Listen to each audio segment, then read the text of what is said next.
Assalamualaikum viewers, welcome in the new session.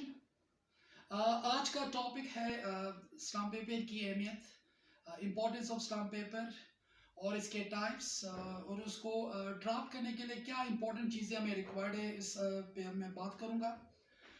जो नए दोस्त देखने वाले हैं उनसे रिक्वेस्ट है चैनल को आप सब्सक्राइब करें और बेल के आइकन को दबाना ना भूलें। स्टाम्प पेपर यकीनन बड़ा अहमियत का आमिल है और अगर हम बात करें पाकिस्तान में किस एक्ट के तहत ये इशू होता है और इसकी क्या इम्पोर्टेंस है, क्या टाइप्स है। पाकिस्तान में जो स्टाम्प पेपर एक्ट 1899 के तहत ये इशू होता है, सेक्शन 3 इसका जो मकसद है, कोई भी डीड्स, एग्रीमेंट सेल हो, डिवोर्स डीड है, एफिडेविट है, इन तमाम मकासद के लिए जब कोई ऑफिशियली किसी डॉक्यूमेंट्स को कोई ऑफिशियल शेप देना हो तो हम थ्रू स्टाम्प पेपर वो चीज़ हम ड्राफ्ट करवाते हैं, उसको हम साइन करवाते हैं। दूसरी बात, इसकी अहमियत, इसके टाइप्स पे मैं बात करूँगा।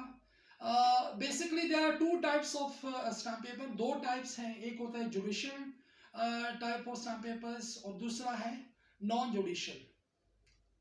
Number one, judicial types of stamp paper कौन से हैं? जुडिशियल टाइप स्टाम्प पेपर वो स्टाम्प पेपर्स हैं जो हम कोर्ट में फाइल करते हैं। बिलफर्ज कोर्ट में कोई एफिडेविट है, किसी केस से रिलेटेड आपने फाइल करना है, पावर ऑफ अटॉर्नी है, केस में रिक्वायर्ड है, वो आपने फाइल करना है। और वो स्टाम्प पेपर जो अदालत में केस में उसकी ज़रूरत होती है उसे हम जुडिशियल स्टाम्प पेपर कहते हैं, वो अदालत में हम जमा करवाते हैं।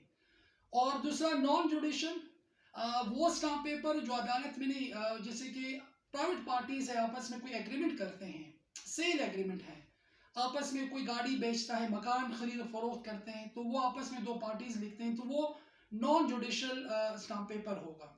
और अगर इसकी अहमियत में मैं बात करूं, इसमें एक और चीज़ बड़ी इंपॉर्टेंट है, टाइम लिमिट। जब कोई स्टाम्प पेपर आप इशू करवाते हो उसका 6 मंथ टाइम है, विद इन 6 मंथ्स उसको आप यूज कर सकते हो। बिलफर्ज अगर विद इन 6 मंथ्स वो यूज नहीं होता, उसे आप इस्तेमाल नहीं करते हो, जब से अपने इंश्योरेंस ऑफ डेट है तो उसको आप दोबारा रिटर्न करवा सकते हो। डिफरेंट स्टाम्प पेपर्स डिफरेंट कीमत के हैं, 100 का भी है, 500 का भी है, तो उसके मुख्तलिफ इसके मकासद के लिए से यूज करते हैं। कोई भी मुआहदा, कोई भी रिटर्न में जब आप कोई चीज़ किसी के साथ तहरीर करते हो तो स्टाम्प पेपर पे करना यकीनन उसकी एक कानूनी हैसियत है, कानूनी अहमियत है और उसमें लीगल इसका वैल्यू यकीनन उसका है। अब मैं आपको समझाऊंगा, जब आप कोई स्टाम्प पेपर किसी से ड्राफ्ट करवाते हैं क्या इंपॉर्टेंट चीज़ें हैं जो आपने करनी है।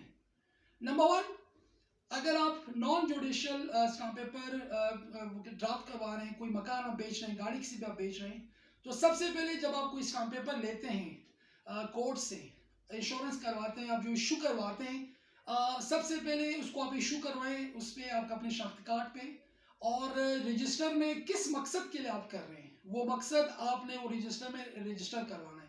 बिलफर्ज इकरारनामा है, मैं कहता हूँ मैंने इकरारनामे के लिए करवाना है, आपका शनाख्ती कार्ड नंबर वो रजिस्टर में दर्ज होगा। यहाँ से आपकी एक रजिस्ट्री हो जाती है, आप इशू करवाते हैं अपना स्टाम्प पेपर। फिर आप जाके दूसरी पार्टी के साथ जो आपका जो सेल डीड है उसमें जो भी कंटेंट है वो अपनी बड़ा क्लियर और बड़ा वाज़े लिखवाना है, किस बाबत आप ये चीज़ आप स्टाम्प पेपर लिखवा रहे हैं। वो लिखवाने के बाद आपके पास गवाह दो उन्हें लाजमी है, दो गवाह आपने प्रोड्यूस करवाने हैं, उस पर सिग्नेचर्स हैं और तम एक्सप्रेशंस वो आपने लगवाने हैं। इन तमाम अमूर को आप जब मुकम्मल करते हैं फिर उसका लास्ट में आपका जो प्रोसेस है उसकी अटेस्टेशन है। तमाम अटेस्टेशन ऑफिशियली आप जो उसकी अटेस्टेशन करेंगे तो आपका ये जो स्टाम्प पेपर है, जो सेल डीड्स हैं या कोई भी हो सकता है, उसकी एक कानूनी हैसियत बन जाती है।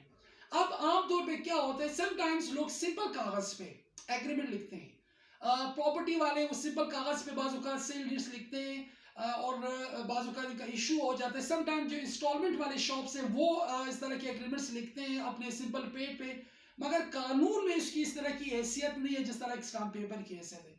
यानी कोई भी चीज़ आप लिखते हैं तो स्टाम्प पेपर पे उसके तहरीर, उसकी वैल्यू बढ़ जाती है, वो ज़्यादा होती है, बजाय कोई सिंपल कागज़ पे आप एग्रीमेंट करते हैं तो उसकी वो लीगल वैल्यू नहीं होती।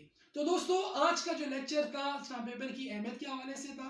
इस बाबत कोई क्वेश्चन अगर आप पूछना चाहते हैं आप कमेंट में पूछ सकते हैं, कोई भी सवाल, या इसके अलावा कोई भी कानूनी मामले के हवाले से कोई भी क्वेश्चन आप करना चाहते हैं, so you can call me, you can contact me. So thank you so much for watching me.